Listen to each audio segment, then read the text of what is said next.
Hi, welcome to this Tutor to You MCQ revision blast. This time we're going to be looking at social influence, and this is for the AQA A Level Psychology. Just in terms of the format and in terms of how this is going to work, there's going to be 15 questions coming up on the screen. I suggest that you pause the video after I've gone through each question. Take a little bit of time just to think about the answer you're going to give.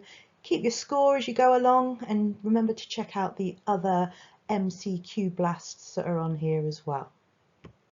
All right, so we'll start with question 1. Which of these statements best describes identification? We've got A, long-term public and private change.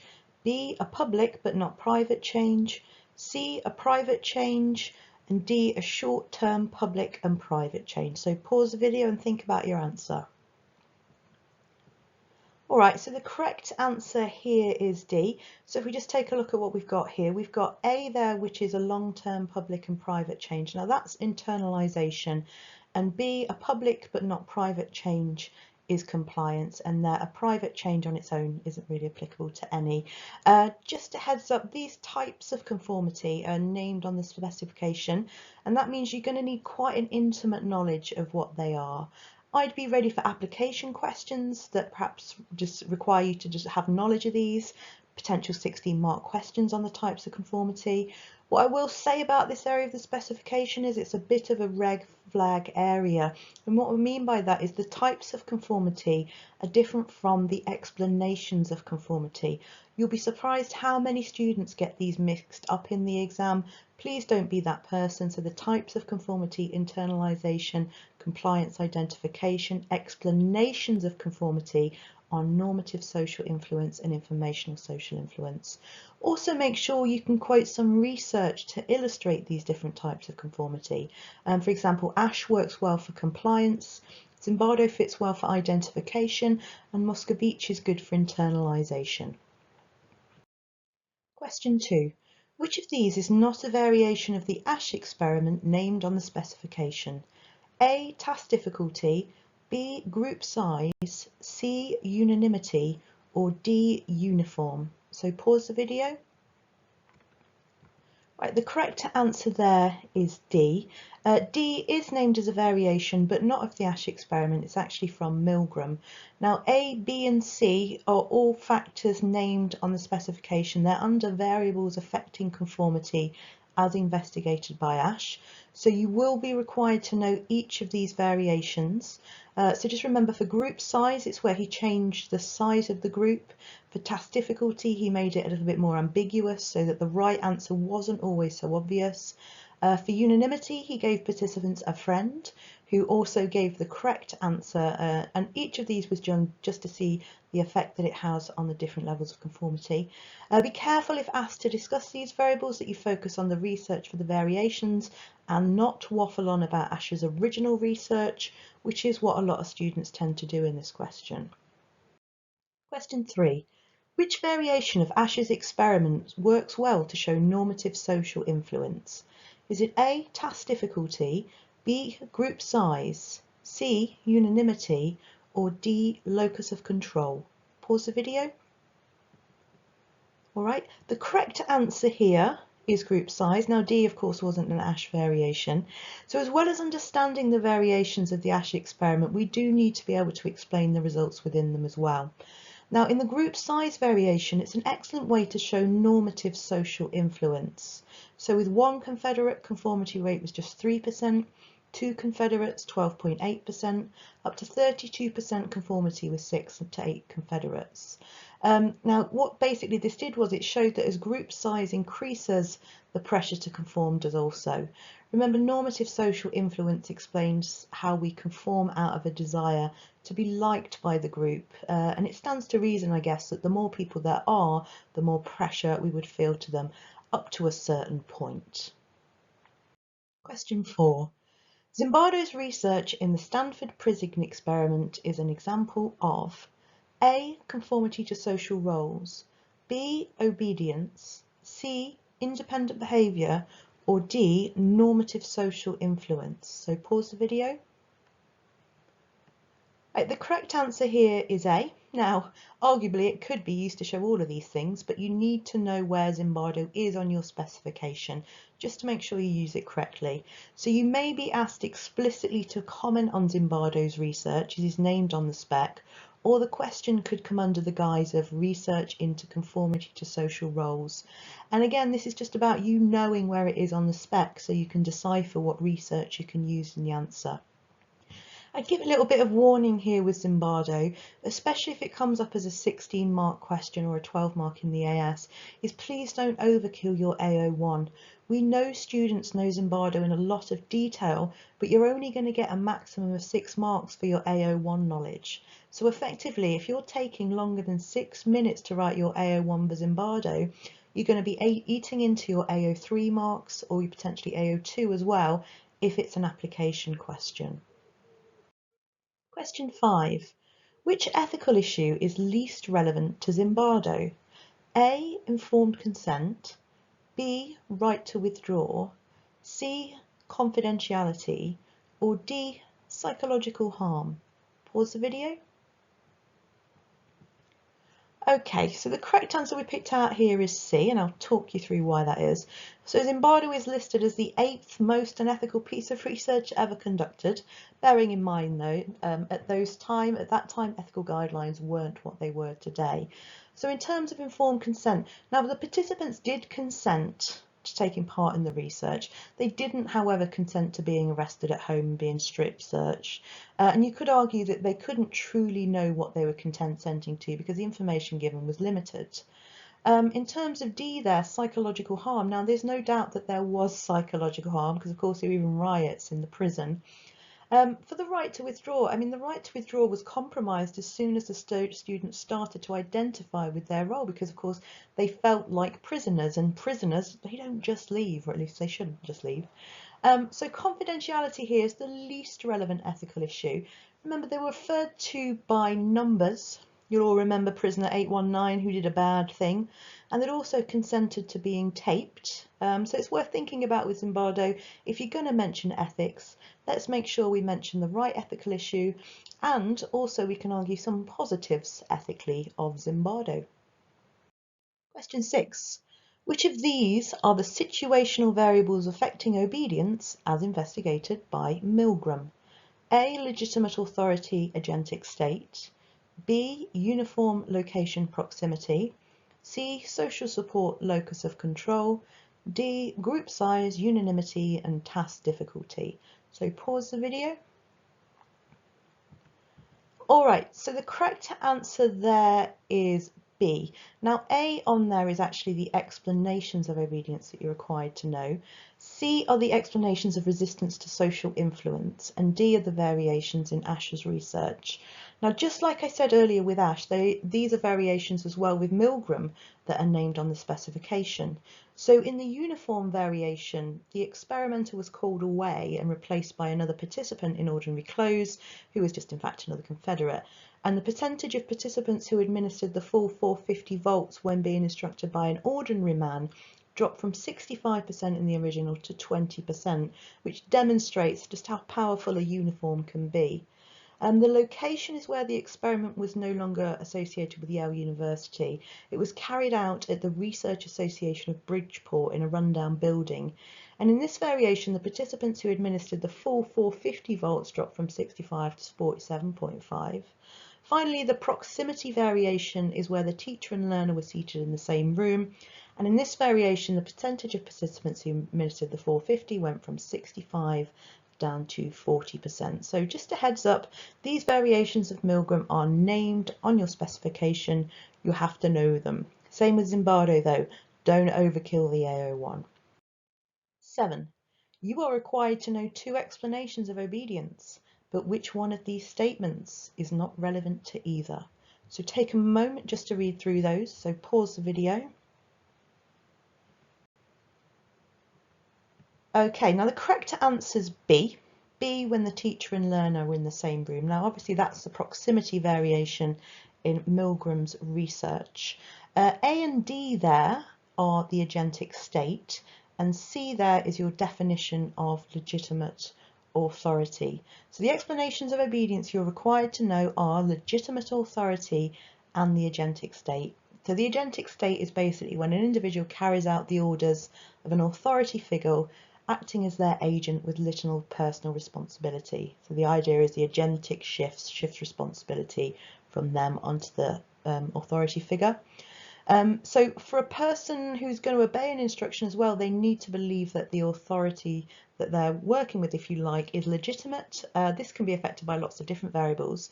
So for example, Milgram showed us uniform increases the legitimacy of an authority figure. Now, aside from Milgram, there are some other researchers who we can use to explain obedience. Bickman, of course, did a piece of research about the power of a uniform. Hoffling's Nurses as well is a great piece of research that we can use when explaining obedience. The nice thing about both of these is that they're field experiments, which would give us something a little bit different to talk about in our AO3 should it be a 16 marker. All right, question 8. Which of the following is not a feature of the authoritarian personality? A. Develops from strict or harsh parenting.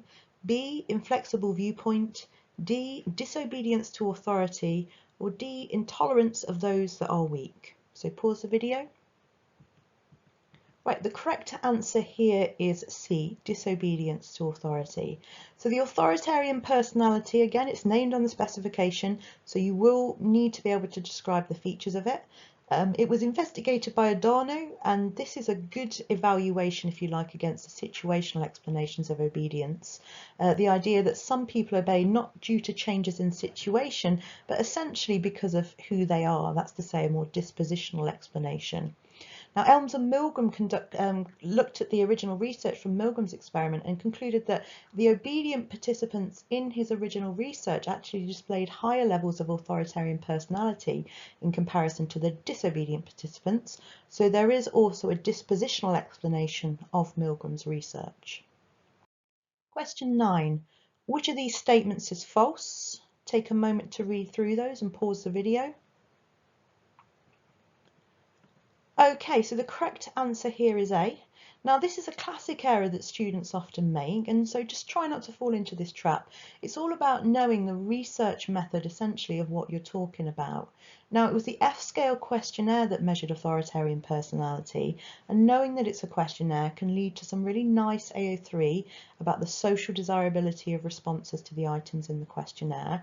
If you'd, however, gone into this question and talked about it being based on experimental research, then it's going to lead you to some incorrect evaluation, should it be an evaluation type question.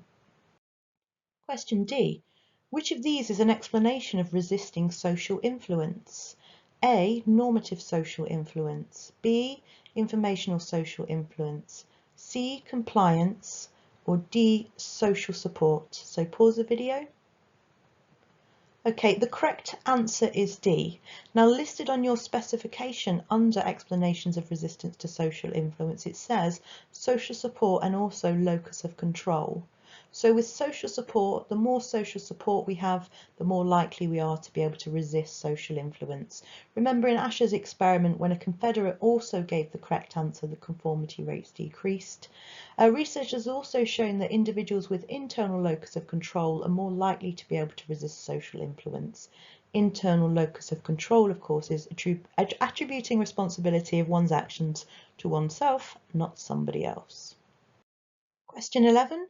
In Asch's variation, where a confederate was instructed to give the correct answer throughout, what was the conformity rate? A. 5%, B. 10%, C. 15%, or D. 20%. So pause the video. Correct answer here is A, 5%. Now this is some excellent evidence used to show how important social support can be for resisting social influence. This bullet point on the spec is one that students tend to understand poorly, but it's really just about focusing your answer around locus of control and social support and using evidence where appropriate to the question to illustrate how these factors enable us to resist social influence. Question 12. Which of these do not describe a factor that would make a minority more effective? So just take a moment to read through those and pause the video. All right, the correct answer is D. So D there is basically describing internal locus of control. A here is consistency, B is commitment, and C is flexibility. Now, consistency, commitment, and flexibility are named under the specification under minority influence. And it's worth thinking then about research that illustrates these different kind of minority strategies, if you like. So you could use Moscovici for both consistency and commitment. Nemeth and Brillmeyer with the ski accident study is a really good one for flexibility. And of course, there's also a multitude of real live events that you could use to illustrate these two. Question 13. Kasia is trying to get her college to bring in more vegan options for lunch. One strategy she has used is to chain herself to the canteen at lunchtime. Which of the following best describes Kasia's strategy? A. Consistency, B. Flexibility, C. Commitment, or D. Kasia's going to get kicked out of college. Pause the video. All right, correct answer is C. Hopefully she wouldn't get kicked out of college. So some minorities tend to engage in extreme activities to draw attention to their views, and this shows how committed they are. When they're kind of partaking in these activities, it's important that they cause themselves some kind of risk, and this just emphasises how committed they are. The majority members then of that group pay more attention to it. We might refer to this also as the augmentation principle. Question 14. Which of these best describes social change? Read through those and pause the video. Okay, correct answer here is B. So just heads up, A there is actually a definition of compliance, D is the agentic state, and C is normative social influence. So if you think about it, a good example of social change is the suffragettes. So the suffragettes are really consistent in their views. They persistently used educational and also political arguments to draw attention to female rights. Added to that, they remained very consistent for many years, and despite opposition, continued protesting and lobbying until they'd convinced society that women were entitled to the vote, as they should be. In addition, many of the suffragettes made significant sacrifices for their cause. Many of them missed imprisonment, a lot of them risked death, some of them actually did die as well, and these things like hunger strikes, etc. Okay, and finally 15. Which of these are common pitfalls in the essay section on the social exam? So should you get an essay question on social, which of these are the areas students tend to fall down on? Pause the video. So a little bit of a trick here, because the correct answer is actually A, C and D. A is about overwriting, and I've spoke about this. There are some amazing studies in the social section, and students tend to waffle on for far longer than they need to about the classics like Milgram, Asch and Zimbardo.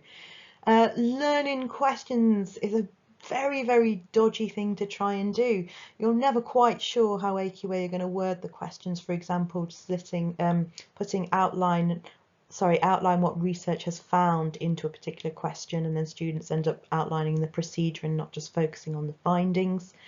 And then finally D, using wrong areas of the specification in their answers is an absolute classic. I'd already talked about kind of mixing up types of conformity and explanations of conformity. The one thing students don't do is write too much detailed evaluation, and indeed I think as teachers and also examiners we wish they'd write more detailed evaluation. All right, just finish off then with some top tips. First one is know the terminology and be ready to use it. Social influence, social psychology is littered with key terms. The examiners want to see those used in your exam paper. Like I've said before, and I'll say it again, please don't mix up the explanations and types. We don't want to see that generic evaluation in your answers. If something truly does lack ecological validity, you have to explain why.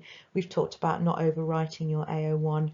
Knowing your spec inside out is crucial to make sure you provide the correct answer to the question. AO2 is more than just a name. What this means in application questions is you have to go beyond just picking out the name of a person when you're using your knowledge to describe them. For example, in the Kasia question, we'd have to go more than just saying Kasia. Finally, research methods is everywhere. Do not be shocked if nearly the entire section in social is just research methods questions, which has happened to previous cohorts. Thank you. Don't forget to check out our other MCQ blasts.